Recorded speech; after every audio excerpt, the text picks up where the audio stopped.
le site Loopsider a mené une enquête avec SOS Racisme à propos de plusieurs agences immobilières. Alors, je le dis parce que tout le monde a dit que ça concernait que Stéphane Plaza, les agences de Stéphane Plaza. Ça concerne toutes les agences immobilières. Donc le pauvre Stéphane Plaza, il s'en est pris plein la gueule. Mais voilà, ça concerne tout le monde. Un journaliste s'est fait passer pour un propriétaire qui veut louer son appartement avec des critères raciaux prédéfinis.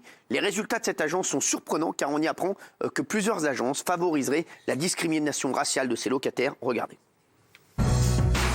C'est un coup dur pour Stéphane Plaza et son réseau d'agences immobilières composé de 428 franchisés à travers la France. Alors que tout semble sourire à l'agent immobilier le plus célèbre de France, une polémique vient entacher le tableau presque parfait. C'est une enquête menée par SOS Racisme sur la discrimination raciale à la location qui est à l'origine de cette polémique. Si elle a été menée sur plusieurs réseaux tels que Foncia, La Forêt ou encore Orpi, les agences de Stéphane Plaza font également parler d'elle. Une enquête qui révèle une triste réalité globale. Un profil asiatique a 15% de chance en moins d'avoir un logement qu'une personne d'origine française ancienne. Une personne d'origine maghrébine a 28% de chance en moins et une personne d'Afrique subsaharienne a 38% de chance en moins. Les agents Stéphane Plaza ont également été épinglés suite à l'enregistrement d'un agent de la firme qui a dérapé, enregistré par téléphone. Si par exemple je vous dis, si je veux préférer par exemple la communauté européenne, vous en tiendrez compte même si c'est pas écrit? Oui.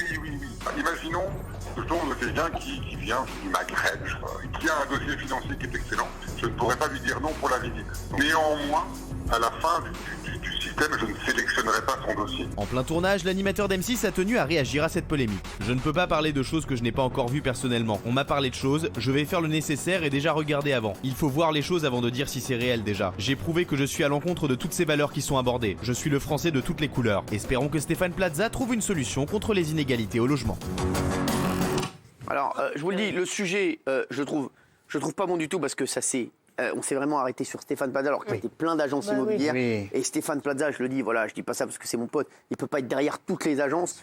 Forcément, il y a plein d'agences, voilà. Alors, qu'il y ait des problèmes, en tout cas au niveau des propriétaires qui demandent, qui ont des exigences qui sont complètement saugrenues. Voilà, mais Stéphane Plaza, il peut pas être derrière tous les téléphones et dire aux gars, tu peux pas prendre ce mec-là. Après, c'est vrai que peut-être que les agences immobilières devraient dire, voilà, si vous avez de telles demandes, eh ben, on vous prend pas chez vous. Voilà, oui, Gilles. Moi, j'ai trouvé que la réaction de Stéphane Plaza était très bonne. Il ne nie pas le problème qui est réel dans l'ensemble des agences immobilières, effectivement, pas du tout que dans les siennes. Mais il dit, je vais regarder. Et s'il y a quelque chose, je vais agir, éventuellement je vais sanctionner. Il ne se précipite pas, mais il nie pas le problème. C'est vraiment bien, c'est un chef d'entreprise responsable, je trouve. Jimmy Mohamed. Ce qui est dramatique, c'est qu'on porte la polémique sur Stéphane Plaza. Alors que le problème, c'est l'ensemble des agences immobilières qui font ça. Tout ça pour faire du buzz. Et de parler de Stéphane Plaza. Le problème, c'est pas Stéphane Plaza, c'est ces agents immobiliers qui font la discrimination, qui sont racistes. Et on découvre ça en France. Mais ça, on sait très bien que lorsqu'on est noir ou arabe, c'est plus difficile d'avoir un job. Qu'à 2 CV exactement identiques, et ben forcément, le Mohamed sera moins favorisé que l'autre. C'est factuel.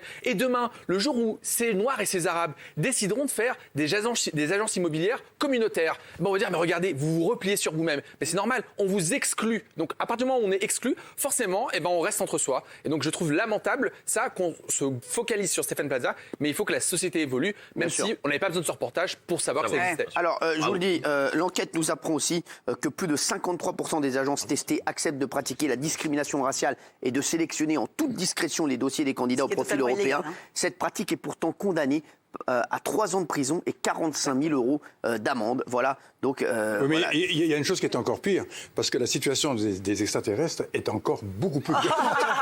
Ah, mais on peut pas rigoler. Eux, ils sont vraiment exclus. Non, là, c'est vrai que là-dessus, c'est vrai qu'on, voilà, il y a une blague, mais c'est vrai qu'on peut pas rigoler avec ça, parce qu'il y a vraiment des gens qui se retrouvent vraiment dans la merde à cause de ça. Et il y a des propriétaires qui font des demandes complètement saugrenues et qui, vraiment, je vous dis, c'est complètement nul de faire ça. Mais c'est pas de la faute de Stéphane Plaza, malheureusement. Voilà, je vous le dis. Il peut pas tout faire.